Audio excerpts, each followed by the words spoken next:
জান্নাতে একা আমি যাব না তো ভাই, তোমাকেও জান্নাতে দলে নিতে চাই। আপনার দলটা বাড়ি করুন, আপনার জান্নাতি দলে আপনার মা থাকবে। কে থাকবে? আপনার বাবা থাকবে, আপনার স্ত্রী থাকবে, আপনার ছেলে সন্তান থাকবে, আপনার আত্মীয় স্বজন থাকবে, আপনার এলাকাবাসী থাকবে।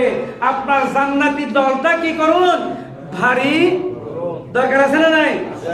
নাকি শুধু শুধু আপনি জান্নাতে চলে যাবেন? জান্নাতে যদি আপনি যান আর কেউ না গেলে আপনাকে কি আল্লাহ তাআলা বড় একটা জান্নাত দিবে? না। আবার আপনি একা একা জান্নাতেও যেতে পারবেন না, সাবধান। আপনি তাহাজ্জুদ পড়ে পড়ে জান্নাত অর্জন করতেছেন আর আপনার ঘরের কোনো খবর নাই। আপনার টেনে নিয়ে আসবে জান্নাত থেকে আপনার পরিবার। আপনার মেয়ে বলবে, বাবা কোথায় যাচ্ছ? আমি তো জাহান্নামে যাচ্ছি, আমার সাথে আসেন। আপনার স্ত্রী বলবে, আসেন।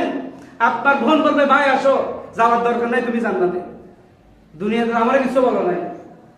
যাদের বোন বেপরদা চলে, যাদের মা বেপরদা চলে, যাদের স্ত্রী বেপরদা চলে, তারা আপনাকে টেনে নিয়ে আসবে জান্নাতি দল থেকে।